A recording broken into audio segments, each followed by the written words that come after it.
Ibu bapak, saudara-saudari yang terkasih, para romo, bruder, para suster yang dikasihi Tuhan.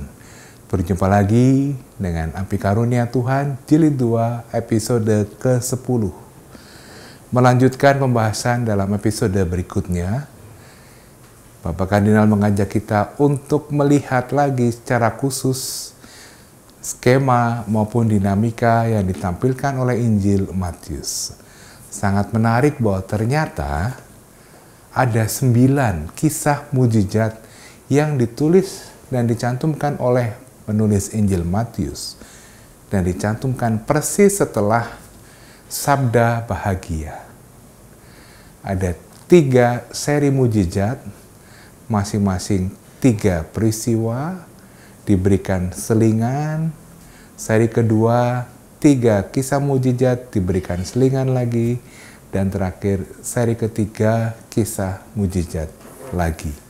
Sangat istimewa bagaimana Injil Matius menyusun itu, dan semoga dengan merenungkan episode ini kita semakin dapat menangkap bahwa peristiwa mujizat yang ditampilkan menjadi tanda awal harapan baru dari terwujudnya sabda bahagia Yesus kepada kita, pada seluruh masyarakat.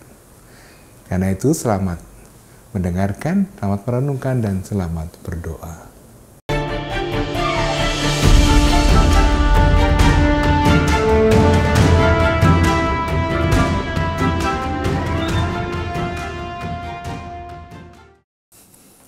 Saudari-saudaraku yang terkasih, dalam percakapan yang lalu, kita mulai langkah baru di dalam proses usaha kita memahami Injil Matius, atau mungkin lebih tepat, membiarkan sabda Tuhan di dalam Injil Matius membaca hidup kita, menafsirkan hidup kita. Kita mulai langkah yang baru.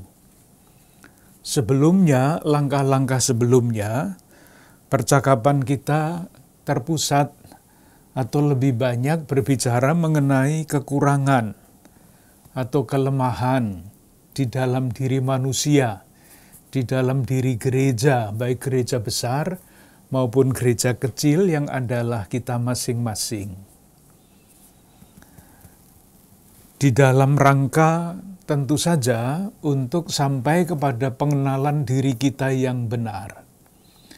Jadi ketika kita berbicara mengenai kelemahan-kelemahan yang tercermin di dalam beberapa perikope di dalam Injil Santo Matius, kita tidak ingin berhenti di situ. Karena kalau hanya menyadari kesalahan, menyadari kekurangan, itu membuat hidup kita secara rohani tidak sehat. Bahkan secara mental pun, kalau hanya orang memusatkan diri pada kelemahan-kelemahannya, secara mental dia juga tidak sehat.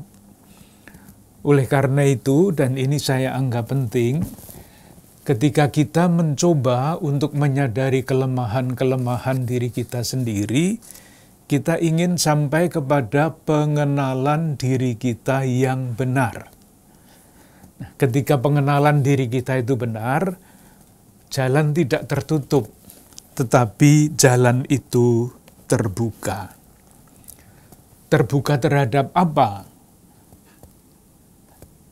Tentu terbuka terhadap rahmat Allah, karena kita sedang berbicara tentang iman.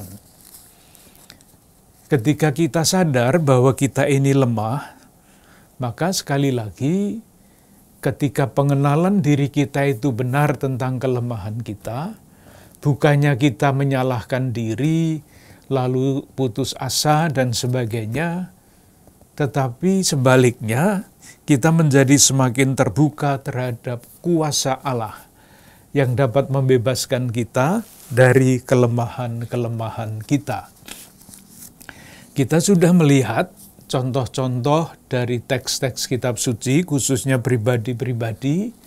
Kita sudah membaca pengalaman itu di dalam diri Nabi Yeremia, sudah membaca pengalaman itu di dalam diri Nabi Yesaya, di dalam diri Petrus menurut Lukas bab 5 ayat 1 sampai 11. Nah, kita sesudah membicarakan kelemahan-kelemahan untuk pengenalan diri, kita ingin melihat dinamika itu, artinya menyadari kelemahan, terbuka terhadap rahmat, lalu disembuhkan, diselamatkan.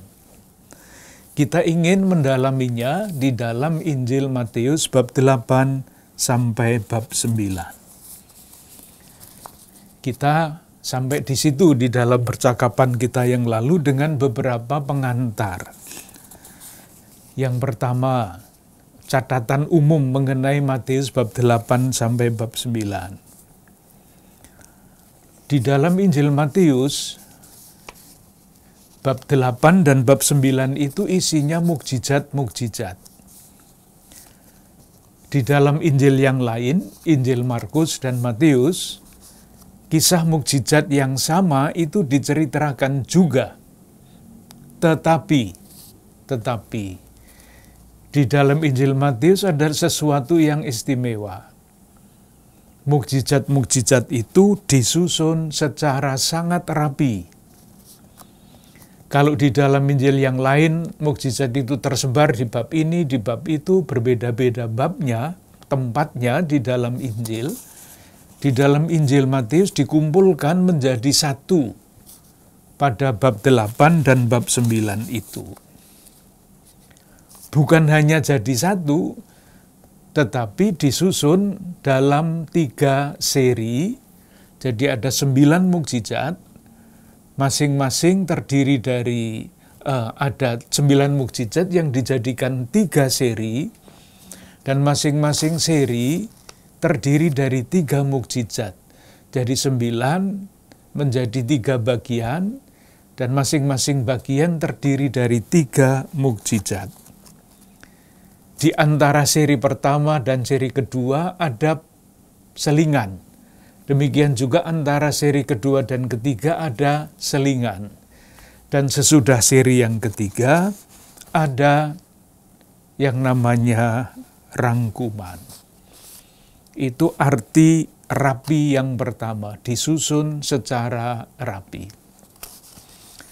Rapi yang kedua, bab 8 dan bab 9 itu diletakkan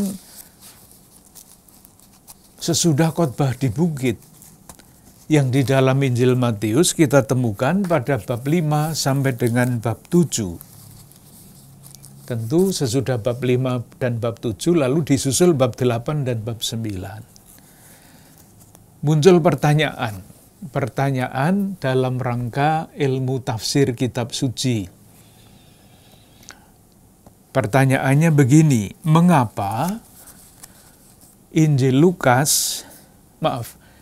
Matius, mengapa Matius menempatkan 9 mukjizat itu, nanti akan kita lihat satu persatu, sesudah khotbah di bukit. Itu pertanyaan yang pasti tidak akan kita dapat jawabannya kalau kita tidak mencoba mencari. Artinya kita menafsirkan kitab suci. Nah, salah satu jawaban yang bisa diberikan adalah ini. Pertimbangannya, khotbah di bukit itu mulai dengan sabda bahagia. Berbahagialah orang miskin, berbahagialah orang yang berduka cita, berbahagialah orang yang lapar, dan selanjutnya.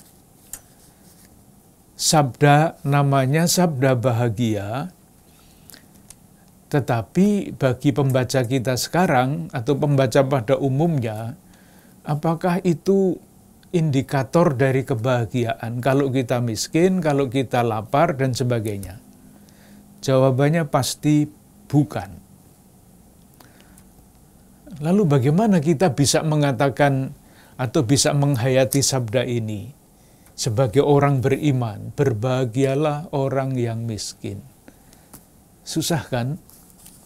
Susah.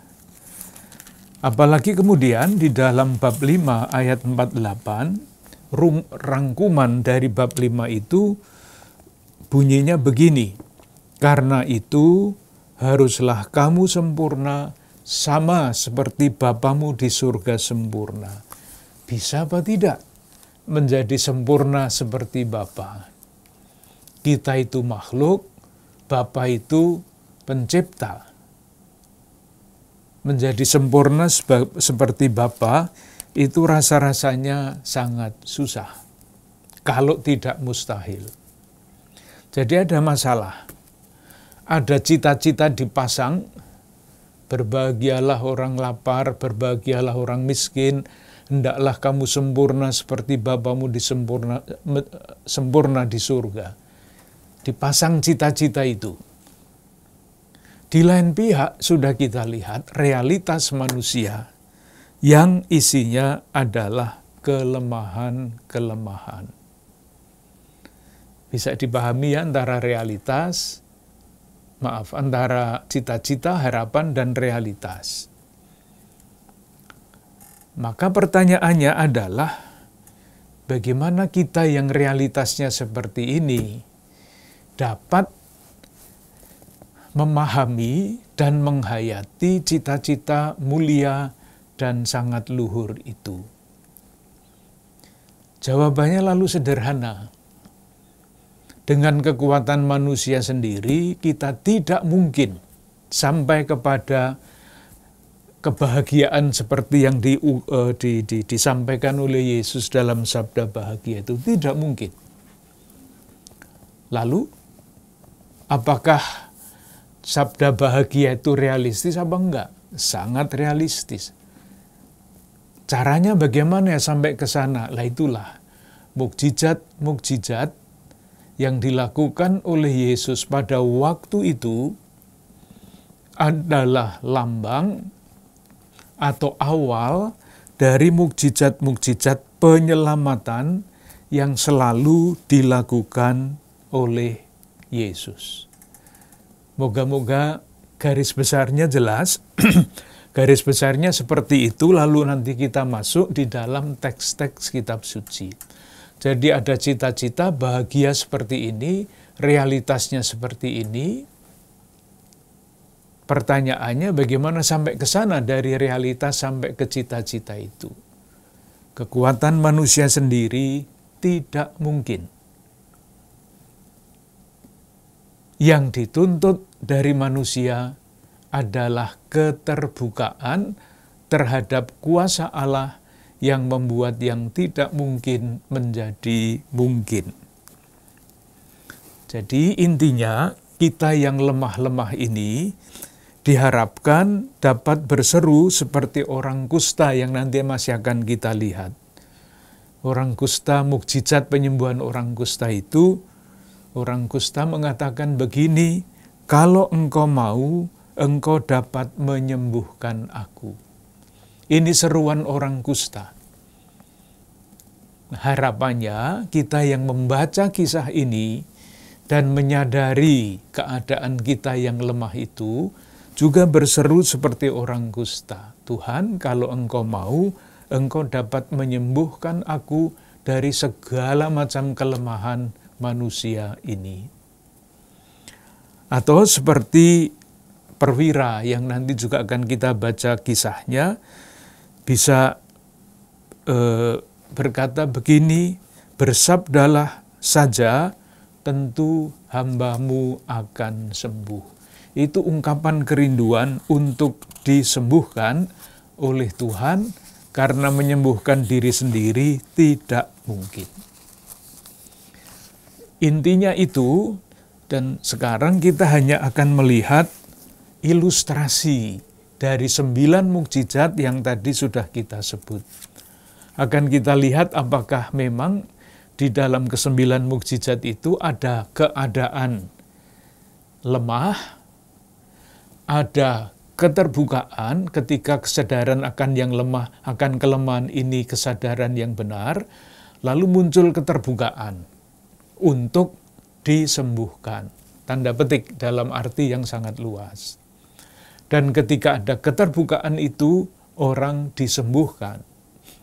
Dan ketika orang disembuhkan, diselamatkan, atau apapun namanya, Dia mulai hidup baru yang selalu diperbaharui. Dinamikanya seperti itu. Tentu harapannya agar hidup kita pun berdinamika seperti itu, sadar akan kelemahan, terbuka terhadap kuasa Allah, disembuhkan, dan terus begitu berputar sampai tidak ada akhirnya itu. Baik, dengan pendahuluan seperti itu yang sudah kita bicarakan sebetulnya, moga-moga pembicaraan kita berikutnya menjadi semakin mudah diikuti dan semakin jelas. Dan yang lebih penting daripada itu, mendorong kita untuk berseru seperti orang kusta atau seperti perwira yang disembuhkan anaknya itu. Yang pertama, kisah mukjizat seri pertama itu adalah penyembuhan orang kusta bab 8 ayat 1-4, penyembuhan hamba seorang perwira bab 8 ayat 5-13, lalu bab 8 ayat 14-17 itu penyembuhan ibu mertua Petrus, seri pertama. Kita coba lihat. Yang pertama, bab 8 ayat 1-4. Kalau tidak salah ini sudah kita baca. Saya ulang saja. Jadi ada keadaan semula, ada keterbukaan, lalu ada akibat keterbukaan itu. Yang pertama, keadaannya seperti apa? Dia adalah seorang yang sakit kusta. Dan sakit kusta itu dalam arti tertentu kelemahan yang tampak dari luar. Jadi sebetulnya secara teoritis gampang diatasi. Keadaannya seperti itu. Dan sebagai orang kusta pada zaman itu nasibnya bagaimana? Nasibnya tidak baik. Dia disingkirkan dari masyarakat, dikucilkan. Artinya tidak bisa, tidak mampu, dan tidak mungkin, dilarang bahkan untuk hidup bersama-sama di dalam kebersamaan kemanusiaan. Keadaannya seperti itu. Orang seperti itu tidak bisa keluar dari situasinya sendiri. Maksudnya dengan kekuatannya sendiri dia tidak bisa keluar dari kekustaannya, dari keterpinggirannya, dari keterasingannya itu. Satu. Yang kedua, apakah ada keterbukaan dari orang kusta itu? Ada, harus ada karena itulah yang mau ditunjukkan. Keterbukaan itu terungkap di dalam seruannya ayat 2. Tadi sudah kita sebut, Tuhan, jika Tuhan mau, Tuhan dapat mentahirkan aku. Perhatikan kata yang dipakai, itu bukan kalau Tuhan mau, Tuhan dapat menyembuhkan aku. Enggak. Sembuh itu kan secara fisik ya. Tahir itu artinya lawan katanya najis, tidak bersih. Jadi kuasa Yesus yang dimohonkan oleh orang kusta itu adalah supaya dia dikembalikan di dalam kehidupan bersama di tengah masyarakat. Bukan hanya sembuh dari kustanya, tetapi ketika sembuh dia masuk kembali di dalam kehidupan bersama. Di belakang seruan ini, jika engkau mau, ada kepercayaan bahwa Yesus itu tidak seperti orang-orang lain sebangsanya di dalam masyarakat di mana dia hidup. Orang-orang sebangsanya, masyarakat di mana dia hidup selalu berpikir, orang kusta ini orang najis, maka harus dikucilkan. Sementara Yesus, menurut orang kusta yang berseru itu, rupa-rupanya Yesus itu tidak seperti masyarakat pada zamannya. Jadi ada pengakuan dan ada permohonan sikap yang jelas, yakin bahwa Yesus dapat menyembuhkan. Dan buah dari keterbukaan itu adalah pemulihan. Jadi bukan hanya kesembuhan fisik sebagai orang yang kusta, sembuh, tetapi pemulihan. Dia tidak lagi diperhitungkan sebagai bagian masyarakat yang najis yang harus disingkiri. Itu yang pertama. Jadi nanti akan kita lihat sama saja strukturnya seperti itu. Keadaan, keterbukaan, kesembuhan, kepercayaan. Yang kedua, bab 8 ayat 5 sampai 13. Kita baca beberapa ayat yang penting nanti ditunjukkan. Keadaannya seperti apa?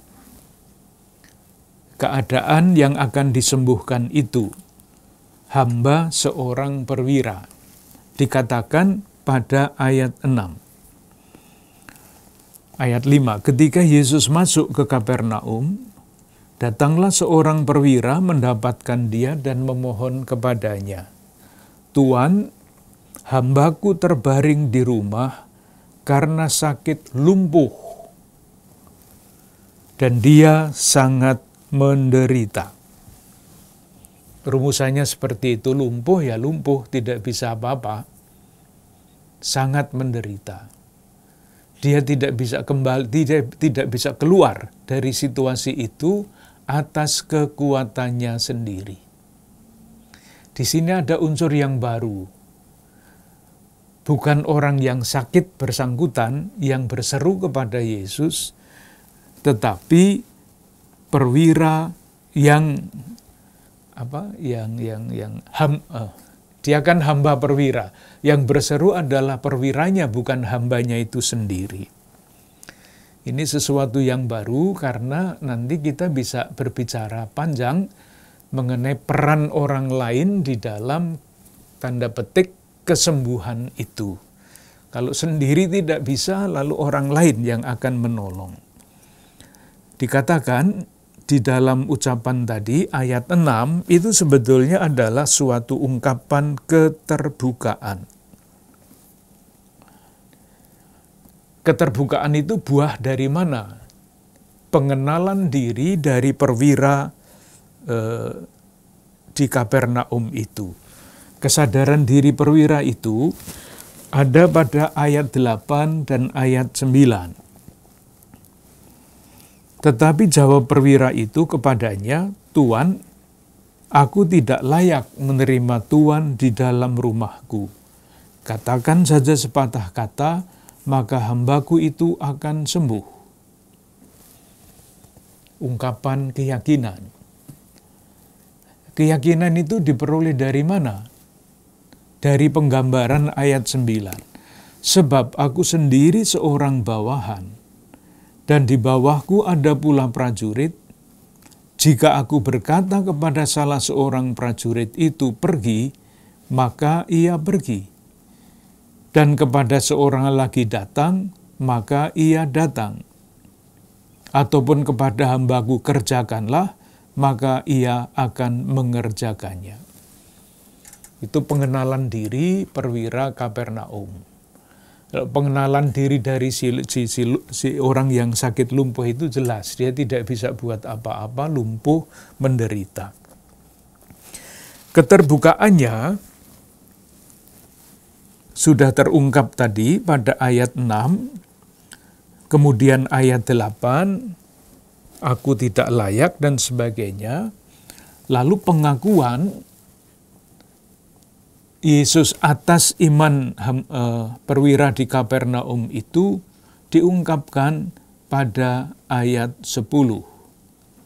Setelah Yesus mendengar hal itu, heranlah ia dan berkata kepada mereka yang mengikutinya, "Aku berkata kepadamu, sesungguhnya iman sebesar ini tidak pernah aku jumpai pada seorang pun di antara orang Israel." Dan selanjutnya. Lalu penyembuhannya, penyelamatannya dinyatakan pada ayat 13.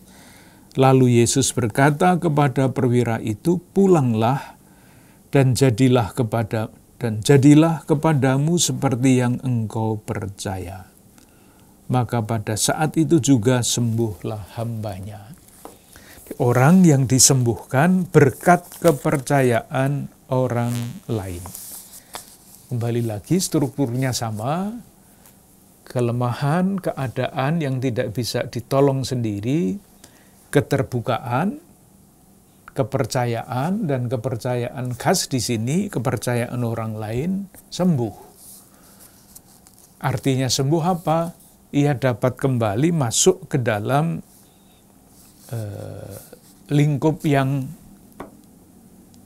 awali, artinya menjadi manusia baru yang terus akan diperbaharui. Itu seri 3 mukjizat yang pertama. Dalam arti tertentu sederhana, masih ada satu ya, penyembuhan ibu mertua Petrus. Itu tandanya tidak begitu jelas, karena ibu mertua Petrus itu hanya diam saja, kan? Tidak ada cerita apa-apa, hanya ayat 14 dan 15. Setibanya di rumah Petrus, Yesus pun melihat ibu mertua Petrus terbaring karena sakit demam. Maka dipegangnya tangan perempuan itu, lalu lenyaplah demamnya. Ia pun bangunlah dan melayani dia.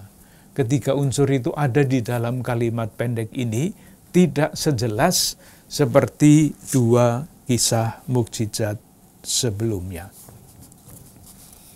Sekarang kita lihat 3 mukjizat seri yang kedua. Dalam 3 mukjizat seri yang kedua ini, keadaannya lebih kompleks atau apapun namanya. Kalau tadi kan jelas ya, orang lumpuh, orang buta, orang demam, itu bisa dilihat dari mana? Dari luar. Kalau kita perhatikan, coba kita lihat saja sepintas, nanti kita lihat secara lebih detail.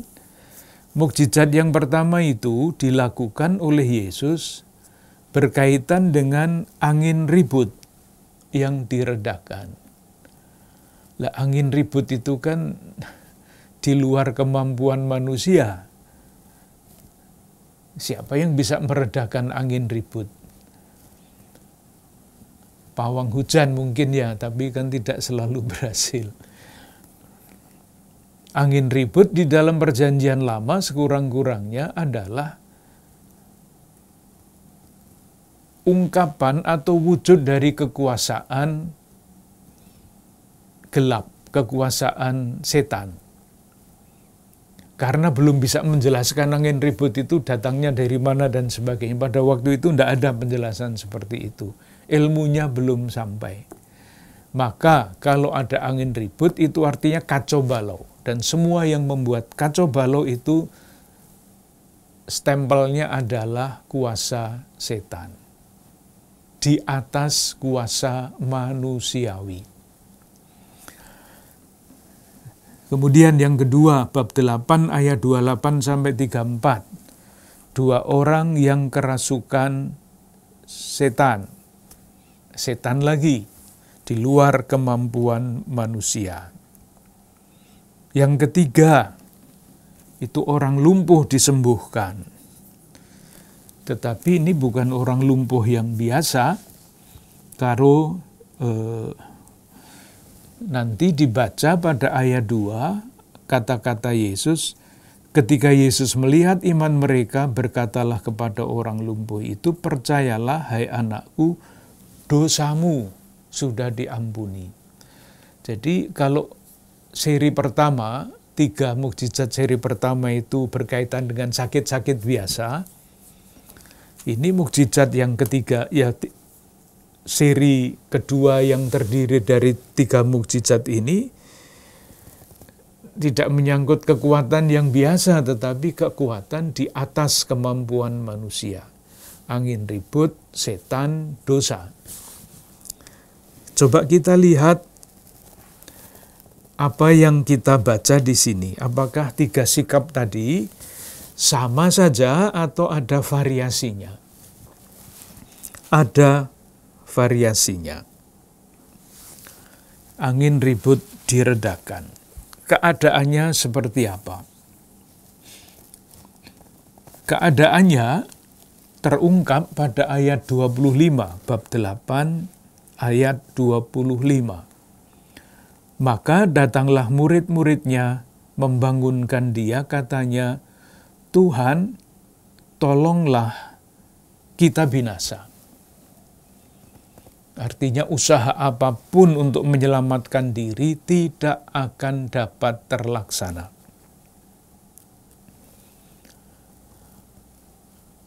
Keadaan murid-murid itu juga terungkap pada ayat 26. Jadi mereka merasa binasa. Jawaban Yesus, ia berkata kepada mereka, mengapa kamu takut? Mereka takut. Kamu yang kurang percaya. Jadi takut, kurang percaya, merasa bahwa dirinya akan binasa. Ini keadaan para murid. Ternyata murid-murid di sini dalam keadaan seperti itu. Artinya mereka belum percaya kepada Yesus.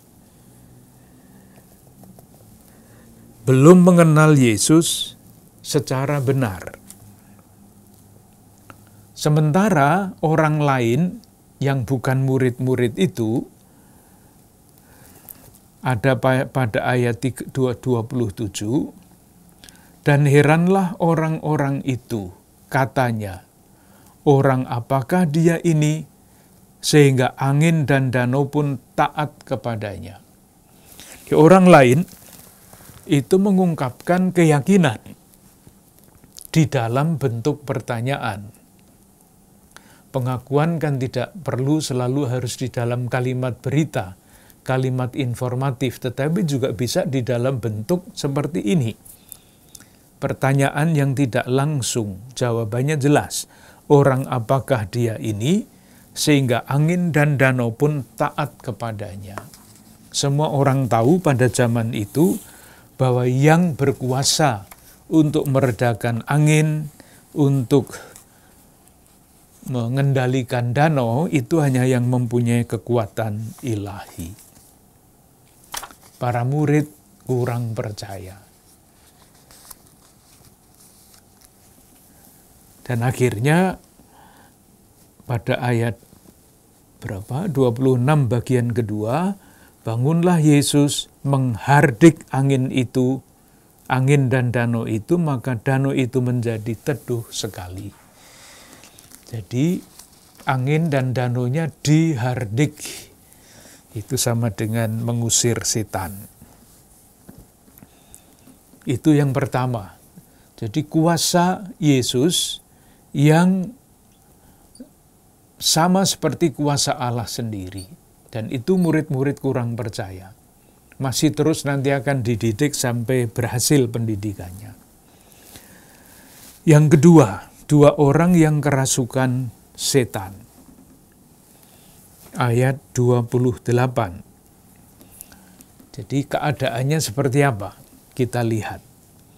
Setibanya di seberang, yaitu di daerah orang Gadara, datanglah dari pekuburan 2 orang yang kerasukan setan menemui Yesus. 2 orang yang kerasukan setan, 1, datangnya dari mana? Dari pekuburan. Ternyata setan-setan itu mengenal Yesus. Ayat 29, dan mereka itu pun berteriak katanya, apa urusanmu dengan kami, hai anak Allah? Adakah engkau kemari untuk menyiksa kami sebelum waktunya? Jadi yang mengenal Yesus itu malah setan di sini, bukan orang yang kerasukan itu. Orang kerasukan nih, setannya yang berbicara. Lalu apa jawabannya? Ketika setan-setan itu minta untuk untuk pindah tempat pada ayat 31. Maka setan-setan itu meminta kepadanya, katanya, jika engkau mengusir kami, suruhlah kami pindah ke dalam kawanan babi itu. Itu setannya tunduk kepada Yesus. Ini adalah sesuatu pengakuan iman yang sangat dahsyat. Apa yang terjadi? Yang terjadi, Yesus mengizinkan setan-setan itu pindah ke dalam babi.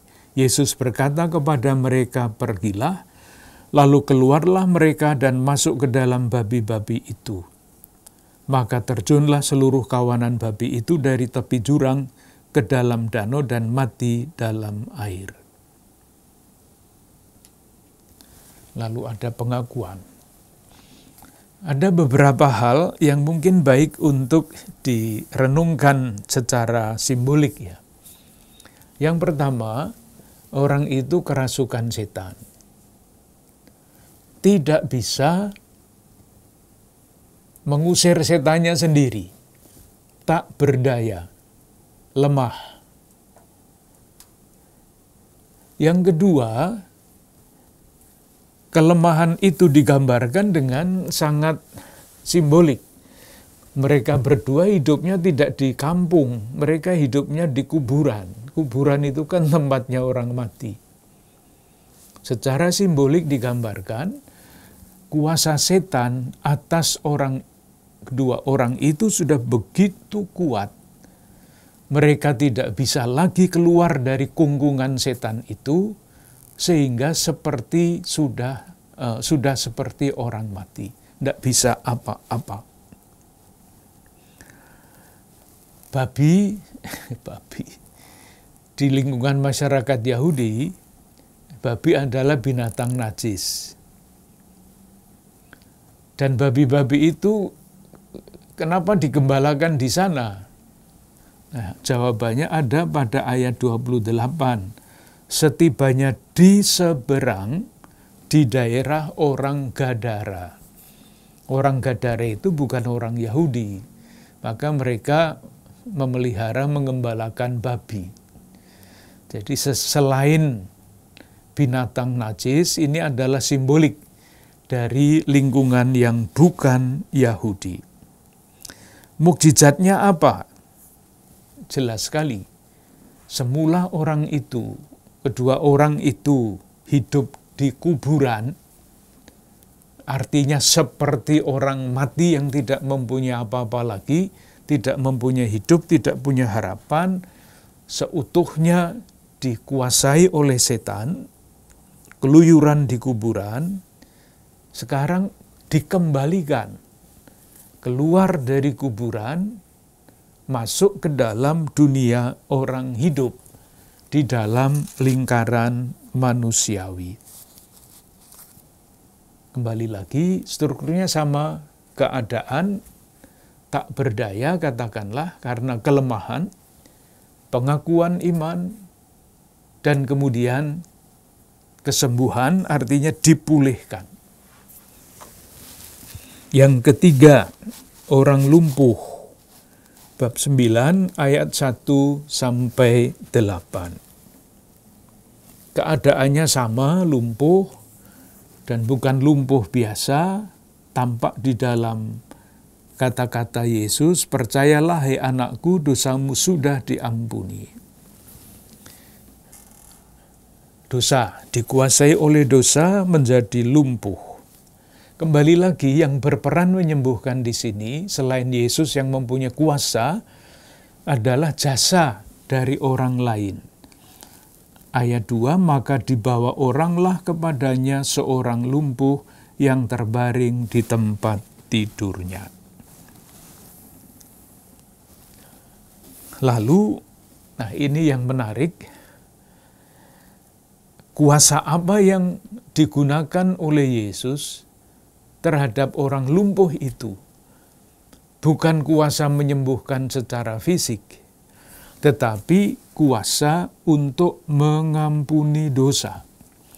Ayat 2, kalimat terakhir. Berkatalah ia kepada orang lumpuh itu, percayalah hai anakku, dosamu sudah diampuni. Nah, soal berdosa, pengampunan dosa, ini pasti di luar kemampuan manusiawi. Tetapi, nah ini tetapinya ini, tolong diperhatikan. Ada sesuatu yang sekarang menjadi praktek di dalam kehidupan gereja Katolik. Kita baca ya ayat 6. Tetapi supaya kamu tahu bahwa di dunia ini Anak Manusia berkuasa mengampuni dosa. Pasti Anak Manusia adalah gelar ilahi. Kalau Allah mengampuni dosa, Anak Manusia berkuasa mengampuni dosa. Ingat Matius bab 28, Yesus yang bangkit mengatakan, kepadaku telah diserahkan kuasa, segala kuasa di langit dan di bumi. Segalanya. Dan di balik itu ada kitab Daniel bab 7 ayat 13. Nah sekarang yang di dalam teks kita ini tidak begitu jelas, adalah ayat 8. Maka orang banyak yang melihat hal itu takut, lalu memuliakan Allah, yang telah memberikan kuasa sedemikian itu kepada manusia. Jadi yang berkuasa mengampuni dosa siapa? Allah, Anak Manusia. Tidak ada soal. Itulah kuasa Allah. Tetapi pada ayat 8, maka orang banyak yang melihat hal itu takut, lalu memuliakan Allah. Jadi bukan menyalahkan Allah, tetapi memuliakan Allah yang telah memberikan kuasa sedemikian. Kuasa yang mana? Yang mengampuni dosa itu atas nama Allah kepada manusia. Nah, di dalam bahasa aslinya, kata manusia itu kan di sini tunggal ya, kepada manusia. Seharusnya itu jamak kepada orang-orang, kepada manusia-manusia. Itulah salah satu, inilah salah satu ayat yang kiranya dapat menjelaskan kenapa di dalam gereja Katolik ada sakramen pengampunan dosa, sakramen tobat, yang dilayani oleh manusia-manusia, bukan langsung oleh Allah. Ini ayatnya ada di situ. Dan tidak orang-orang di situ tidak mempertanyakan kok Yesus memberikan kuasa kepada manusia, bukan mempertanyakan, tapi kata-katanya orang banyak yang melihat hal itu takut lalu memuliakan Allah. Jadi kuasa yang diberikan untuk mengampuni dosa atas nama Allah itu mestinya disyukuri dan membuat orang seperti zaman dulu memuliakan Allah. Moga-moga tidak membingungkan. Sekarang seri ketiga. Seri ketiga, Matius bab 9 ayat 18 sampai 26. Sebetulnya isinya sama, strukturnya sama, tapi kita lihat. Bab 18 ayat 26 itu terdiri dari 2 mukjizat. Yang pertama adalah ayat 18 sampai 19, disambung ayat 23 sampai 26. Itu adalah mukjizat yang menyangkut anak perempuan kepala rumah ibadat. Penyembuhan, bukan hanya penyembuhan, tetapi menghidupkan orang mati. Yang kedua adalah ayat 20 sampai dengan ayat 22. mengenai perempuan yang sakit itu. Kita lihat satu dulu yang ayat 20 sampai 22. Pada waktu itu seorang perempuan yang sudah 12 tahun lamanya menderita pendarahan, maju mendekati Yesus dari belakang dan menjamah jumbai jubahnya.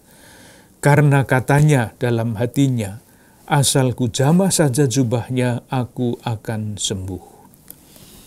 Di keadaannya adalah perempuan itu sudah sakit sedemikian lama. Dan itu berarti dia termasuk golongan orang yang najis, tidak bersih. Ketetapan hatinya ada pada ayat 21. Asal ku jamah saja jubahnya, aku akan sembuh.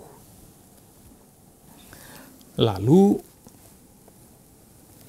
ditanggapi oleh Yesus pada ayat 22, teguhkanlah hatimu, hai anakku, imanmu telah menyelamatkan engkau. Maka sejak saat itu sembuhlah perempuan itu. Jadi semua unsurnya ada, 1, 2, 3. Ada keadaan yang tidak bisa diatasi sendiri, ada ketetapan hati, dan ada akibat, yaitu sembuh. Yang kedua, ini penyembuhan atau mukjizat yang paling kuat, karena dia mati sungguhan. Anak perempuan kepala rumah ibadat itu mengatakan begini pada ayat 18. Anakku perempuan baru saja meninggal. Tetapi datanglah dan letakkanlah tanganmu atasnya, maka ia akan hidup. Kembali lagi, keadaannya bahkan sama sekali tidak punya harapan karena dia mati. Kemudian, keterbukaannya juga terungkap di dalam kata-kata itu. Datanglah, letakkanlah tanganmu atasnya, maka ia akan hidup. Lalu Yesus mengatakan, ayat 24, berkatalah ia, pergilah, karena anak ini tidak mati tetapi tidur. Tetapi mereka menertawakan dia, dan selanjutnya Yesus masuk ke dalam dan memegang tangan anak itu, bangkitlah dia itu, maka tersiarlah kabar tentang hal itu ke seluruh daerah. Ini juga orang yang mati dihidupkan kembali berkat iman seorang kepala rumah ibadat. Penyembuhan orang buta yang kedua, 27-31, dan seorang bisu disembuhkan, ayat 32-34, kembali lagi unsur-unsurnya sama. Kita lihat yang orang buta dulu, ayat 27 bab 9 sampai ayat 31. Disebut dia adalah orang buta, komunikasinya terputus, komunikasi dengan mata terputus. Imannya diungkapkan di mana? Ayat 27 dan 28. Kasihanilah kami anak Daud. Perhatikan sebutannya, kasihanilah kami anak Daud. Kemudian Yesus bertanya, percayakah kamu bahwa aku dapat melakukannya? Lalu seruannya berubah. Ya Tuhan, kami percaya. Ada perkembangan iman di dalam diri orang buta yang disembuhkan itu. Keadaannya buta, imannya berkembang dari menyebut Yesus sekedar dengan sebutan anak Daud, dan ketika ditanya imannya bertambah. Yesus bukan hanya anak Daud, tapi disebut ya Tuhan, kami percaya. Akhirnya mereka disembuhkan. Nah, ada sesuatu yang menarik di sini, yaitu orang yang disembuhkan itu tidak taat kepada Yesus. Tidak taatnya di mana? Ayat 30. Maka meleklah mata mereka, dan Yesus pun dengan tegas berpesan kepada mereka, katanya, jagalah supaya jangan seorang pun mengetahui hal ini. Mestinya tidak boleh bicara kepada siapa-siapa. Tapi kemudian ayat 31, tetapi mereka keluar dan memasyurkan dia ke seluruh daerah itu. Jadi rupa-rupanya di balik kalimat-kalimat seperti ini ada tegangan. Tegangannya apa? Kalau orang sudah mengalami rahmat Tuhan, dia tidak bisa lain kecuali bersyukur. Dan ketika kita mencoba memahami, mempelajari Mazmur, kalau orang bersyukur itu tidak diam sendirian, berdiri atau masuk ke rumah ibadat lalu berdoa batin dan sebagainya. Enggak. Yang namanya bersyukur di dalam faham zaman itu adalah membawa korban dan kemudian menceritakan apa yang dia alami kepada sebanyak mungkin orang. Inilah yang dilakukan oleh orang kusta itu. Tetapi mereka keluar dan memasyurkan dia ke seluruh daerah ini. Itu satu hal. Hal yang lain adalah, ini tentu berkaitan dengan perwahyuan diri Yesus.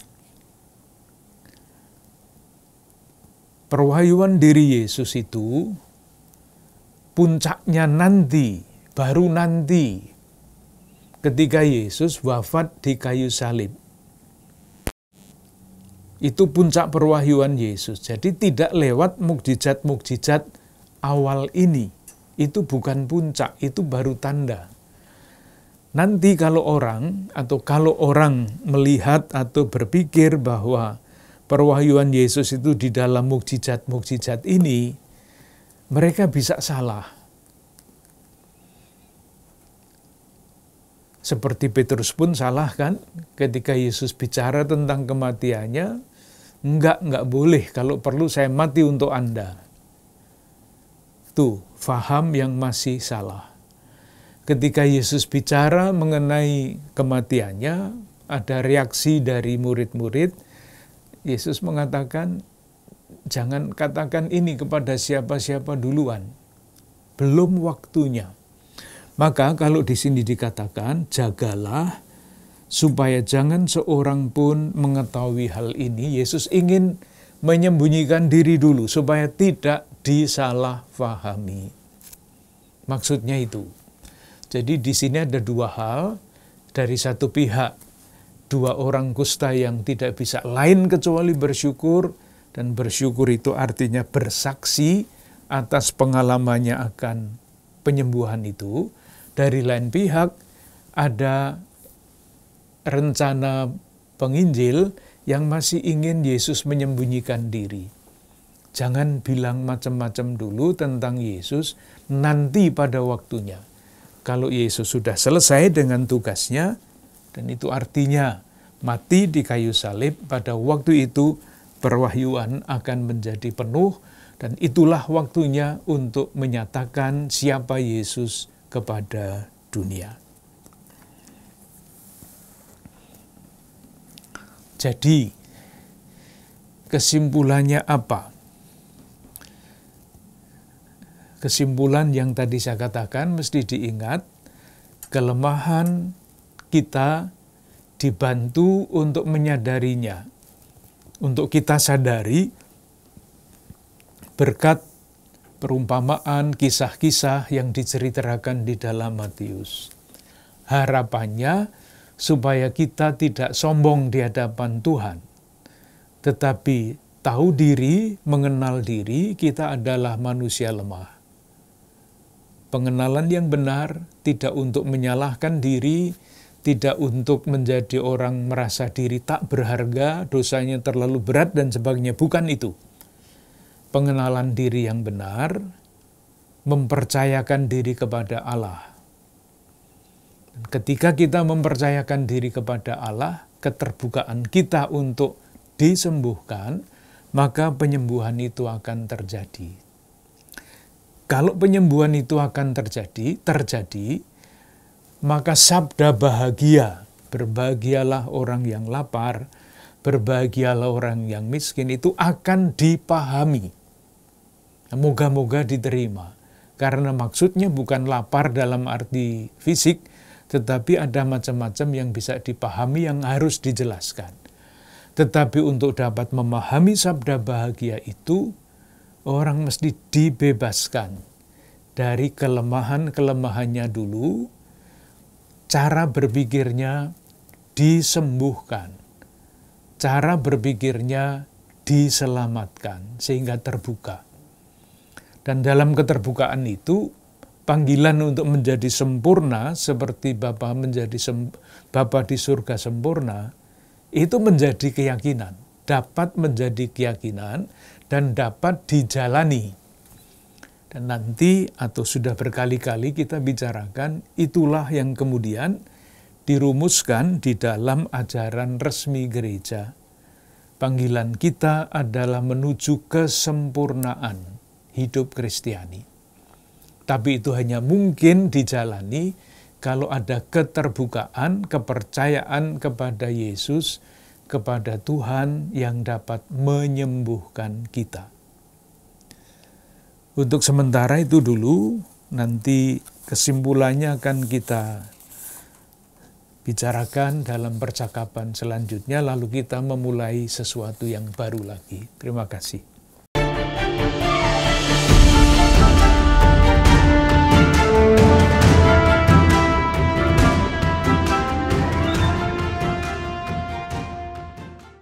Saudara-saudari yang terkasih, bahwa dalam perjalanan hidup kita mengalami kelemahan dan kesulitan. Kita menyadari, kita semakin mengenal hal itu, dan juga yang utama, mendorong kita untuk semakin berserah, berpasrah kepada Tuhan. Membiarkan diri, membuka diri kita agar Tuhan bekerja melalui peristiwa-peristiwa hidup. Nah, secara istimewa dalam kisah-kisah mujizat yang sudah ditampilkan dalam episode ini, kita semakin disadarkan bahwa kasih karunia Allah menyertai, menguatkan hidup kita. Mari kita menyerahkan diri kita, keluarga-keluarga kita, orang-orang yang kita kasihi ke dalam tangan kasih Tuhan. Kita mohon berkat-Nya. Semoga Allah yang Maha Kuasa menurunkan kepada saudara-saudari sekalian rahmat kesehatan, perlindungan dan kasih setia-Nya dalam berkat yang Maha Kudus, Bapa, Putra, dan Roh Kudus. Amin. Terima kasih, Tuhan memberkati.